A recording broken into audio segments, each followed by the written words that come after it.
What's happening? Happy Tuesday to all of you. Thanks for joining us as always. It is very much appreciated. We will get to the Celtics and Jason Tatum a little bit later on, but let's start with the Patriots. Yesterday, we talked about this being the time for hope and optimism if you're a football fan. When you're sitting here in May, getting ready for training camp in a couple of months, getting ready for the preseason, just coming off of the draft, it is hope season. It is the season to be optimistic. But not so much if you are a Patriots fan reading ESPN over the past couple of days, because ESPN came out with their power rankings. And ESPN ranks the Patriots number 30 in the NFL. Now, the last time I checked, there are 32 teams in the NFL. So ESPN is telling us that the Patriots are the third worst football team on paper in the league. Is that disrespectful? Do you think ESPN is once again disrespecting the Patriots, like a lot of Patriots fans have been fired up about in the past? Third worst team in the league according to their power rating. Now, what's interesting is BetMGM, before the draft, had an over-under for the Patriots at 5.5 wins. That, interestingly enough, was tied for the second lowest in the league. They had Carolina at 4.5. They had Denver at 5.5. So before the draft, BetMGM told us that the Patriots were equal to the Broncos and just slightly better than the Panthers on paper. So ESPN, they kind of agree with BetMGM. When you look at how they stack the power rankings, Carolina is 32nd in the league, worst team in the league on the paper, and Denver is 31st. Patriots are 30th. Do you think that is disrespectful to the Patriots? Do you think that we are looking at the third worst team on paper in the league? Do you think the circumstances surrounding this team equals the third worst team in football? I don't think this is necessarily disrespectful. I do think it's on the lower side if you're going to rank the Patriots within the bottom third of the league. But on paper, you have to ask yourself, how many blue chip players do the Patriots have currently? And I'm not talking about who could be a blue chip player. I'm not talking about Drake May, hopefully in 2026 being blue chip. I'm talking about right now, currently, when you look at this roster, how many blue chip guys? You could argue Christian Barmore is going to be blue chip. You could argue that Christian Gonzalez is going to be blue chip this year. You could argue that Matthew Judon is blue chip. Are you sensing a theme, by the way? Defense, defense, defense. Who offensively would you call a blue chip player? I don't think the Patriots have a single one. Not right now. And blue chip to me is, you could argue top 5, 6 in the league at their position. I don't think Ramondre Stevenson is a top 5 or 6 back. I think he could be top 10 when he reaches his potential. But I don't think the Patriots have somebody who you would categorize as a top 5 guy at any position on the offensive side. Defensively, again, I think Barmore could make that argument. I think Christian Gonzalez could at least approach that territory. Let's go brings up Mike Onwenu. The thing with Onwenu, though, is he's moving to tackle. So is Onwenu a top 5 or 6 right tackle? I'm not going to say that. Hopefully he ends up being that guy. But I don't think you look at Onwenu saying, oh, he's a bona fide blue chip offensive tackle in the league. He was good last year at that position. The hopes are he's going to be very good with a full offseason and preseason of training and playing at that one position and not flip-flopping between guard and tackle. But when you look at the blue chip players, there just aren't a ton of blue chip players on this team right now. And so when you're looking at this roster, it's tough to argue that they are in the top 20, right? So really, you're looking at gradations between 20 and 32. You also have a rookie head coach. I certainly hope Gerard Mayo is going to be great. I'm fine that they landed on Mayo. I would have, unless there's something that we don't know about Mike Vrabel and his desire to maybe run the football operations, I would have picked Vrabel over Mayo. I've said that from the beginning. But I don't have an issue with Gerard Mayo as the head coach of this football team, and I anticipate a learning curve. But that's part of this, right? When you're doing your power rankings, you got to look at who's coaching the team and the circumstances. We don't know about Gerard Mayo. He could end up being awesome He could be just a total failure. So when you have a rookie head coach, there inevitably are questions. So that's part of this equation as well. And when you look at the coaching staff, DeMarcus Covington has never been an NFL defensive coordinator. He'll be calling plays for the first time on Sundays. Alex Van Pelt has been a one-time offensive coordinator. We talked about this yesterday. That was on some crazy circumstances. Literally, Van Pelt was named OC like the week the season began back in 2009 because the Buffalo Bills decided to fire their offensive coordinator in the 23rd hour of the preseason. So we've never seen AVP week in, week out call plays on Sunday. We've never seen Covington ever call plays on Sunday. So those are legitimate questions.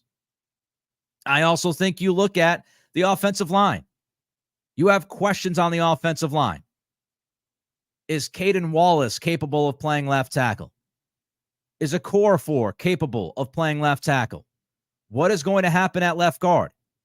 Cole Strange doesn't seem like he's going to be ready for the season. Is it going to be Robinson at left guard? Is it going to be Mafi? Is it going to be Leverett? How does the left side of the offensive line shake out? It's a significant question. And Mike Owenu, as we brought up, first-time, full-time right tackle. How is that going to work? So I don't think that ESPN is being disrespectful to the Patriots, ranking them 30th in their power rankings. I don't think it's disrespectful. I could argue on a number of different levels why the Patriots could be a couple of spots, maybe a few spots above number 30. But I think when you look at it, the coaching questions, the offensive questions, the offensive line questions, the lack of blue chip prospects and players, I think all of those things are significant, and I think they're reasonable to ask of this football team. All right, before we move forward, I have more on this. Don't forget to give us that like, thumbs up. Every thumbs up means the world to us, helps support the program and build the community. So make sure you give us that thumbs up. Take a second of your busy, busy day. Give us that thumbs up. Comment as well. Was going through some of the comments this morning from yesterday's podcast. Love seeing you guys react and go back and forth with each other. So comment and subscribe. If you're listening on Spotify and Apple Pods, you can rate and review. That also helps the program. And the Patreon page, patreon.com/Nick Cattles, $5 a month, $1.25 a week, exclusive content for you. Tonight, we're going to have a community chat on that Patreon. All right, before I get to some more thoughts on the Patriots being ranked 30th by ESPN in their power rankings, we got a super chat coming in. Justin TF Patriot, good morning. Good morning, Justin. Somebody tell Plaxico Burress to stop speaking on New England like he knows what he's talking about. Here's a true story.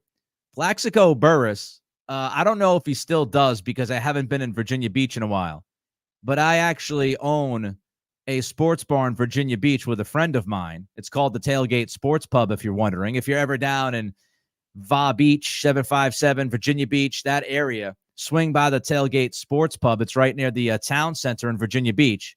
I own a part of that bar. We opened it up years ago. Going on 9 years ago, we opened this puppy up. Plaxico would frequent the bar. Nice guy. Yeah, but from what we know of him, nice guy. Did not act like a big deal. He would hang out on the back deck of the bar and just chill and watch football and then hang out and have some drinks. Seemed like a nice guy. Treated the staff very well. So I don't have a bad word to say about Plaxico Burress. What I would say is everybody has opinions. It's the opinion business. I wouldn't be too worried about what one guy says or a couple of people say. Enjoy it as entertainment, especially given certain circumstances and where those people might be saying those things. I wouldn't take it too serious, Justin, but I appreciate you. Hashtag Nick's Beer Money. Thank you, my man. Means the world to me, those super chats. All right, so I see some people asking about the schedule. Schedule comes out tomorrow morning at 9 a.m. We, of course, will go through that schedule tomorrow, look at some of the interesting games that will face the Patriots in 2024. And we know that they're going to go against a bunch of really good quarterbacks, which is my next point to why I don't think it is disrespectful to rank the Patriots, say, number 30 in the NFL. Because when you look at the strength of schedule, The Patriots are facing, some will tell you, if you go by the over-unders in Vegas and all of that, the Patriots are facing a top 3 toughest schedule in the league this year. They will go through a roll call of quarterbacks. And I mean, when we talk about roll call of quarterbacks, I'm not just talking about good quarterbacks. I'm talking about a number of top 5 to 8 quarterbacks in the league. And so I think when you look at that, it's a very, very tough road. A very tough road for the Patriots to deal with in 2024. Of course, you've got Aaron Rodgers twice with the Jets if he stays healthy. Of course, you have Tua and that Miami offense to deal with twice if those guys stay healthy. You've got Josh Allen twice to deal with. But here's other games that you're looking at, okay? You also have to play Houston and C.J. Stroud. You've got to play the Indianapolis Colts and Anthony Richardson. You've got to play the Rams with Matthew Stafford. You've got to play the Chargers with Justin Herbert. You've got to play the Cardinals and Kyler Murray. You've got to play Jacksonville. Some might not be too afraid about Trevor Lawrence, but he's considered a pretty good quarterback. You've got the 49ers. I wouldn't necessarily be, scared of Brock Purdy, but that offense and that scheme and what Purdy can do within that scheme, tough offense to deal with. Cincinnati, you got to play Joe Burrow this year with Jamar Chase and probably T. Higgins. You even have Chicago. And going back 3 months ago, I don't know how many people would be shook about Chicago being on the schedule, but now you look at what Chicago has built offensively, that's going to be a very, very difficult team to defend. I mean, Caleb Williams, Rome Odunze, DJ Moore, et cetera, Keenan Allen. So a very difficult schedule for this defense, incredibly difficult. However, even though I don't think it's disrespectful for the Patriots to be ranked 30th by ESPN, I would say, I believe, and I'm not going to give you a win-loss record on May 14th, but I believe the Patriots will finish better than a bottom 3 team in the league. And I start with the defense. I do think this defense, even though I just went through all of those, non-division quarterbacks you're facing, which is just a nightmare, I do think this defense can keep this team competitive in a lot of games this year. I might be more bullish on this defense than other people, but I like this defense. This defense was top 9 in DVOA last year. You've got Judon coming back. You've got Gonzalez coming back. You've got Marcus Jones coming back. Hopefully he will be healthy.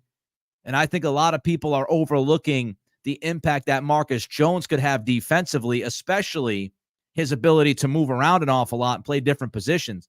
So the defensive talent and what this defense was able to do last year, along with the development, hopefully, fingers crossed, of Keon White and Marte Mapu, Christian Barmore showing out as a top 10 defensive lineman last year in the final 2 months of the season, now gets that contract. I think he will have a really good year if he stays healthy. So defensively, this team will be competitive. This team will be competitive defensively. I also anticipate that Jacoby Brissett / Drake May will be better at quarterback than Mac Jones and Bailey Zappi were last year. That's a very low bar, but that's the point. Quarterback play was so wretched last year that you can't help to be better this year than last. So you look at this, I don't think it's disrespectful to say the Patriots could be, let's say, in the bottom third of the league, bottom 6 or 7 teams in the league. I don't think that's disrespectful. But I would also talk about the bottom third of the league being not good. And so you're talking about gradations here. If the Patriots could finish with 6 or 7 wins, they won't be in the bottom 3 most likely. So I don't think they end up being in the bottom 3 of the league, but I do think they're in the conversation as far as bottom 10, maybe even bottom 6 or 7 right now on paper. This is not to say they won't play well in 2024. Hopefully they surprise us all. You never know. I mean, you go back to power rankings in 2023, 2022, 2021, these preseason power rankings, I can guarantee you that many of them were wrong. I can guarantee you that there were teams in the bottom 10 that ended up surprising. I can guarantee you there were teams in the top 10 that ended up disappointing. That's how it works. This is on paper. You don't play the game on paper. So hopefully the Patriots are better. than a bottom 8 or 10 team in the league. But I don't think it's disrespectful where ESPN had the Patriots ranked this week in their power rankings. Vitalix jumps in with a super chat. I see some of Gonzo and Polk as far as being a smooth mover, fluid. Good day, Nick. Thank you, Vitalix, for the super chat. Always appreciate those. That's how you help us financially and jump to the front of the line. Yeah, I mean, I think Polk, here's the thing about Polk. He's NFL ready. Now, he is not excellent or flawless as a route runner, but he does a lot of good things. And he does a lot of things really well. Like when you look at how he plays his catch radius, his hands, his understanding of the game, his flexibility, he can play inside and outside. He gives you a little bit after the catch, a little bit more than people would expect him to. I think Polk is ready. And I would be very disappointed if Jalen Polk is not a consistent contributor to the team this year. You're not dealing with a Tyquan Thornton, with all due respect to Tyquan. Tyquan was seen as a major, major reach in the second round. He was somebody who had a lot of unrefined skill to his game. He had the blazing speed, but he didn't play the game the way Jalen Polk played. And Polk played at a high level, one of the best teams in the country. And when Jalen McMillan went out, Polk was there to really replace him and produce like he should have produced, like people hoped that he would produce. So I think Polk, I think he's ready. I think he is a day one contributor to this team. And I also think Javon Baker is a day one contributor. I think both of these rookie receivers are going to be able to help this team. I'm not telling you either guy is going to catch 60 or 70 passes, okay? Let's not go bananas here. But could I envision them having 40 or 50 catches? Yes. Could I see them having 600 yards? Yes. Could I see them having 4 or 5 touchdowns? Absolutely. I think those kinds of statistics are on the table for Polk and or Baker this year. We'll see how it plays out. But I do think Jalen Polk, he's going to be a security blanket for any quarterback that is out there, and he's going to be that binky early on in his career. King Cato 21 with a $5 super chat. Thank you, King Cato. I have the starters currently as RB1 Stevenson, tight end 1 Henry, slot Douglas, Z Bourne, X Osborne. How do you set the depth chart? I think that's a very reasonable depth chart. And look, I want to get through the offensive and defensive depth charts over the next few shows. I'm going to try to do that. Tomorrow will be the schedule, with it coming out either later tonight or early tomorrow morning. We'll go through the schedule tomorrow. But I do want to eventually, hopefully by the end of this week, really break down the offensive side of the ball, defensive side of the ball, look at guys who I think could be surprises, guys that I might have concerns about. But as far as King Cato, your depth chart here, Stevenson, no doubt's RB1. No doubt. Gibson will be RB2. There'll be a fight at RB3 and maybe even 4. Henry is no doubt your number 1 tight end. Slot is no doubt Pop Douglas. Bourne, I don't know. You know, how ready is Bourne to play? Let's not forget that he's coming off of an ACL. The Patriots might slow play Kendrick Bourne at the beginning of this season. So I don't know if Bourne's going to be out there week 1. I don't know if he's going to play at all this preseason. So we have to see how he is physically. If Bourne is not ready, then I could see Jalen Polk being your Z. I could see KJ Osborne being your Z. The hope for me is that Javon Baker has a good enough preseason to at least make it a debate who will be your X. If Javon Baker shows up and shows out throughout camp in the preseason, I think he will absolutely get snaps at the X. Now, again, we remember that Elliott Wolf and Mayo, they've said they're going to handle things much differently than the prior regime. They're going to play their young guys. They're going to play their young guys a lot. So I would expect Polk and Baker to get a decent amount of snaps this year. It's just how early will they get those snaps? And will Baker be lined up as the X? That's what he played last year primarily for UCF. Now they could lean towards Osborne early and put him in the X and see how Baker does. But if you told me that Baker was your starting X week 1, I wouldn't be shocked by that. But if I was a betting man, I would say Pop at the slot. I would say Polk is your Z. They slow play Kendrick Bourne. And I would say Osborne is your X, with Baker kind of creeping up on Osborne, hopefully, by week 1. Appreciate all the super chats. All right. I have more Patriots thoughts, some front office turnover that I want to get to. Want to get to that in a minute. Don't forget to like, comment, subscribe, also rate and review. Trying to get to 3,500 subscribers. It's going to be a slow push over the next couple of months, but every subscription counts, and I appreciate every single one of those. We'll get to some of this Patriots front office turnover. Also have to get to the Celtics in a little bit, but first, a word about our sponsor. And I've been talking about Warzone Paintball and Airsoft now for weeks. These guys are great. 4.9 online star rating. Who has a 4.9 rating online? Pretty much nobody but Warzone Paintball and Airsoft. They've got paintball. They've got airsoft.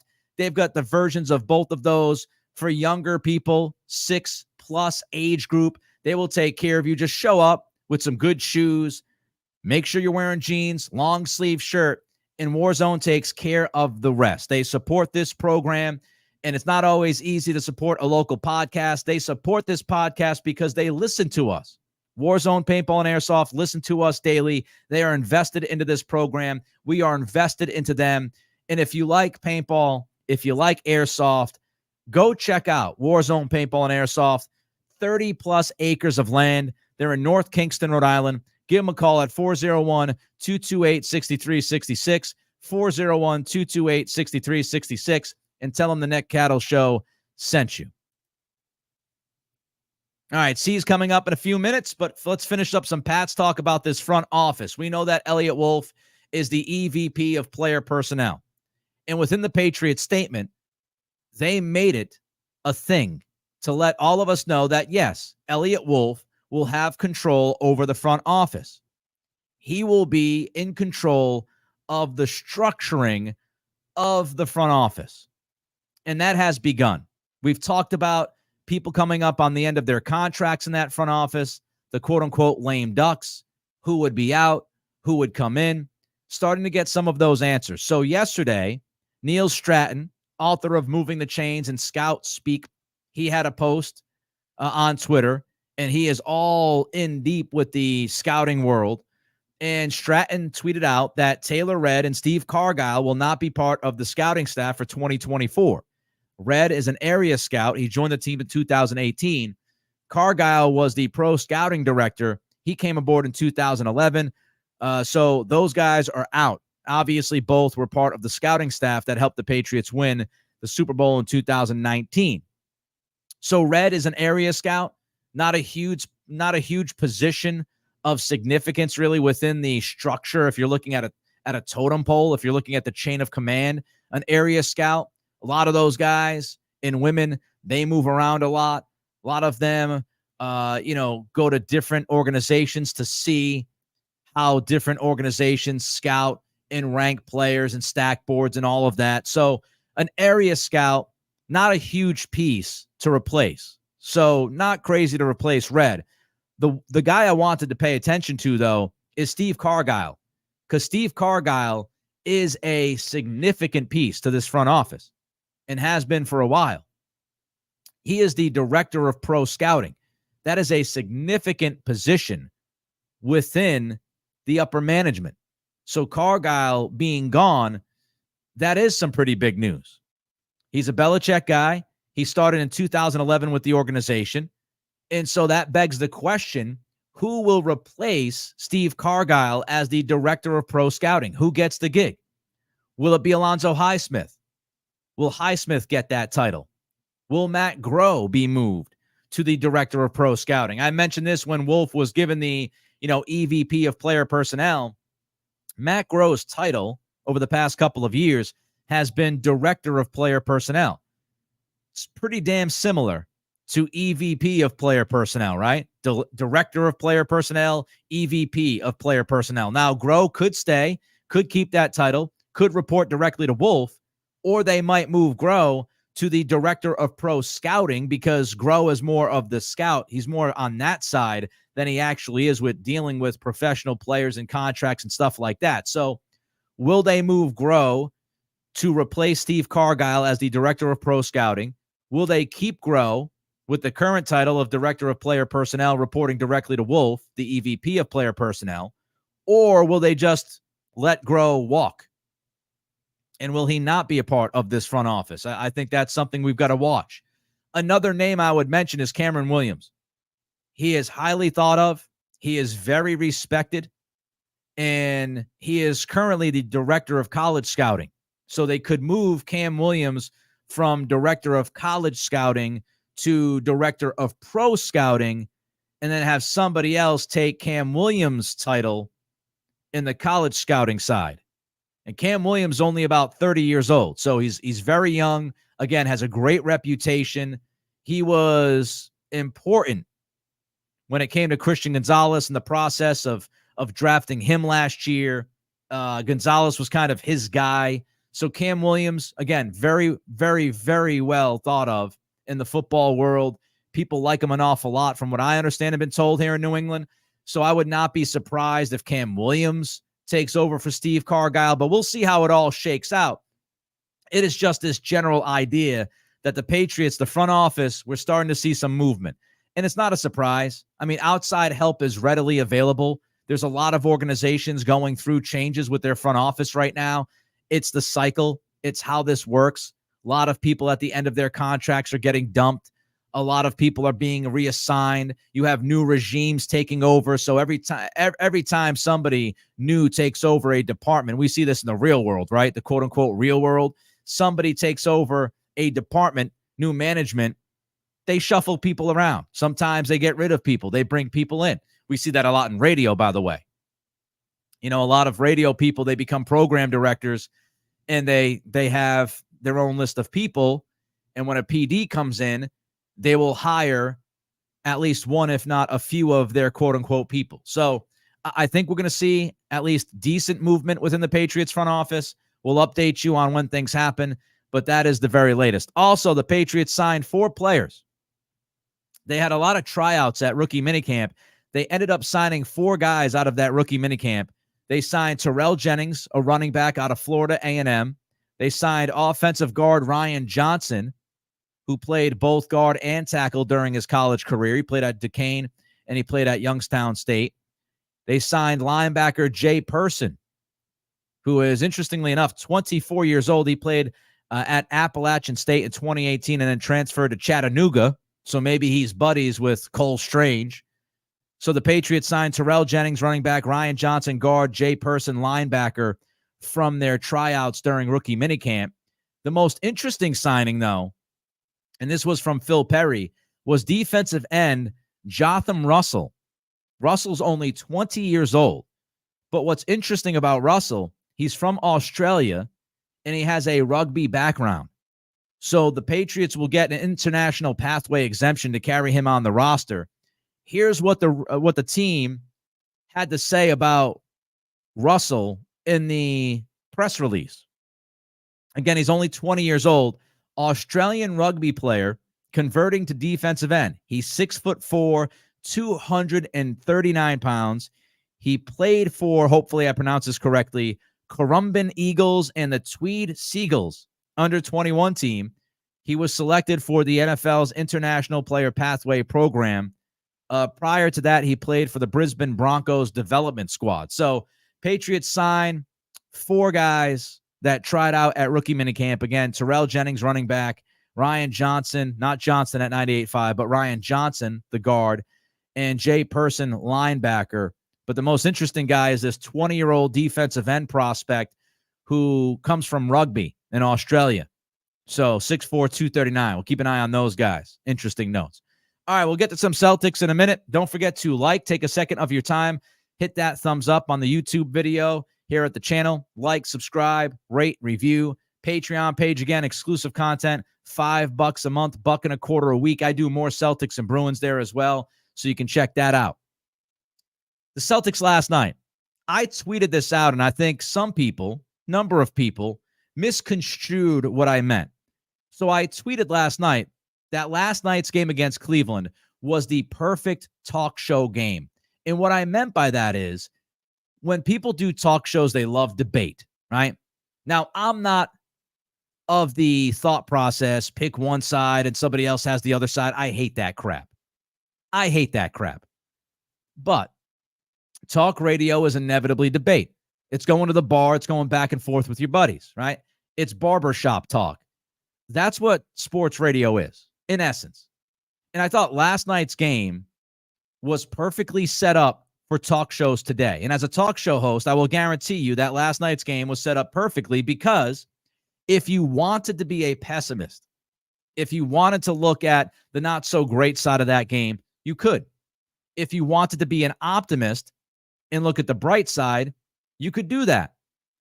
That game last night had something for both pessimists and optimists if you were watching.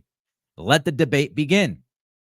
My take personally is the Celtics being up 3-1 in a playoff series is always a good thing.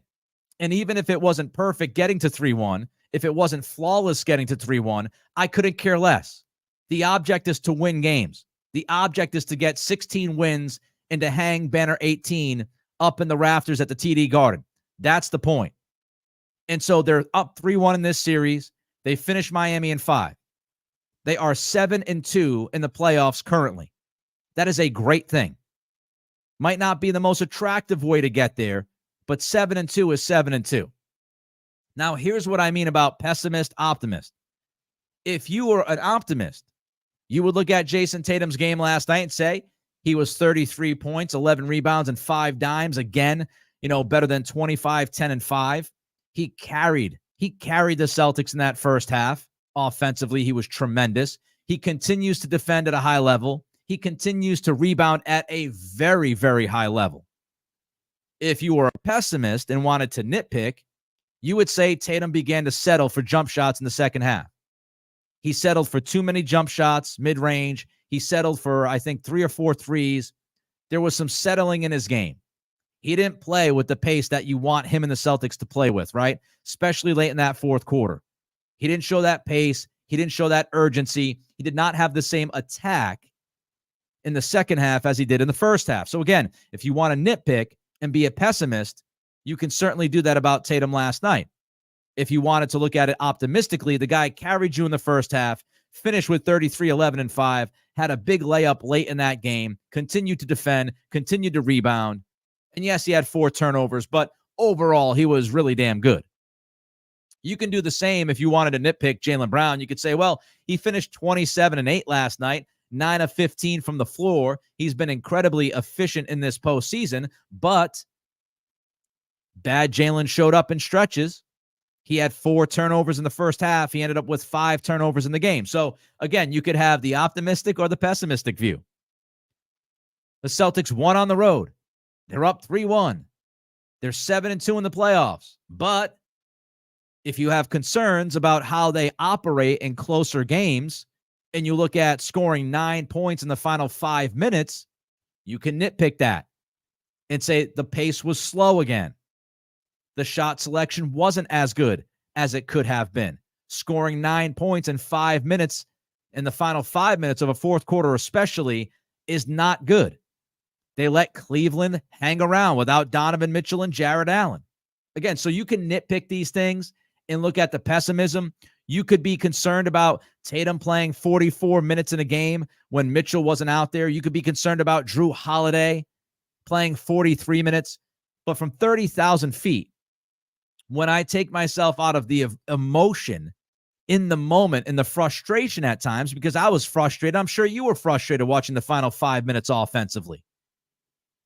But when you remove yourself from that and you look at where this team sits, they're in a great spot. They're doing exactly what they should be doing. They had an off game against Miami in game 2. That happens. They finished it in 5. They had an off game against Cleveland in game 2.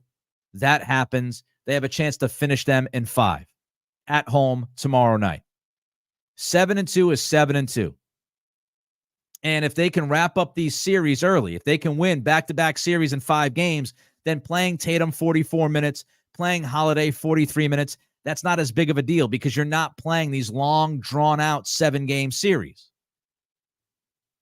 So, big picture, I think Tatum's been very good. We might talk more about Tatum in depth at some point later this week because some of the discourse out there, some of the conversation is straight up delusional and unfair to Jason Tatum.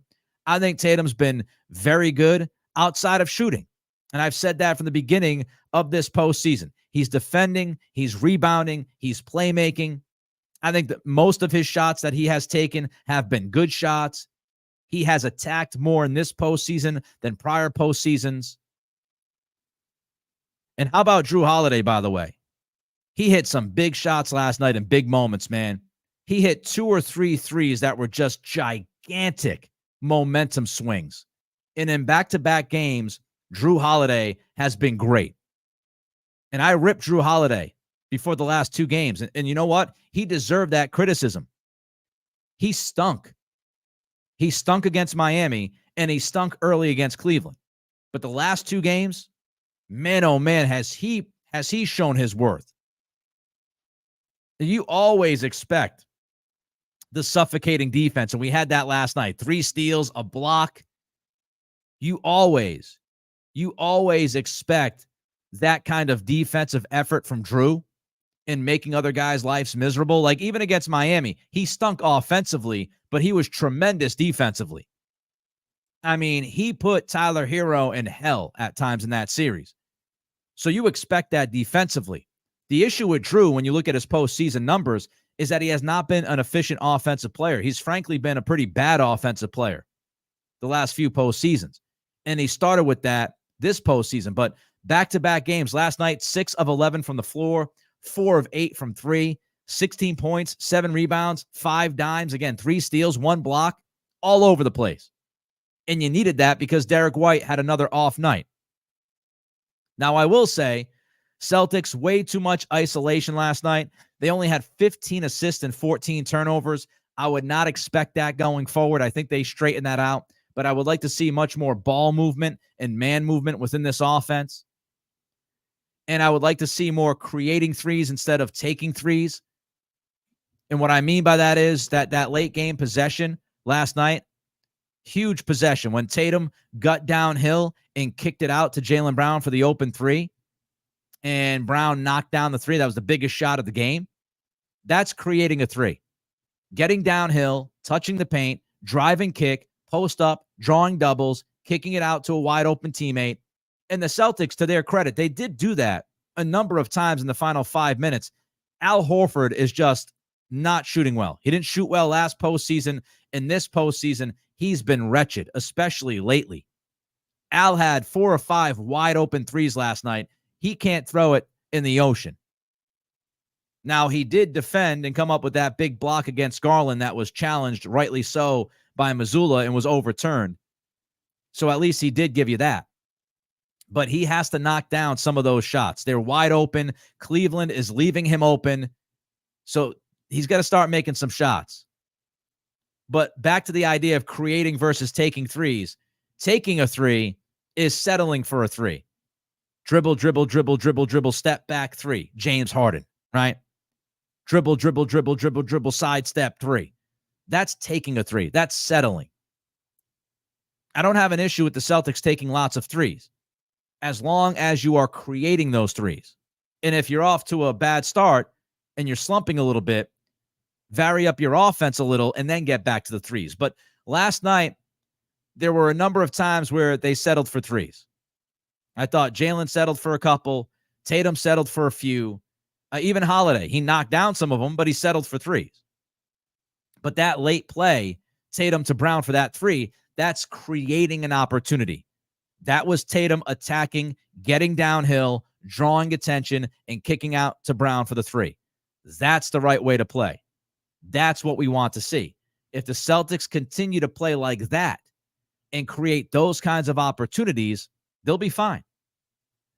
But they do need Horford and White to start making some shots. White was unbelievable for that 3-game stretch.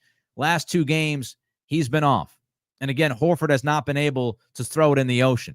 And what that does is that causes the Celtics to have to play, in essence, 3-on-5 offensively. If White's not making shots, Horford's not making shots, defense is going to be lax against those guys, especially Horford.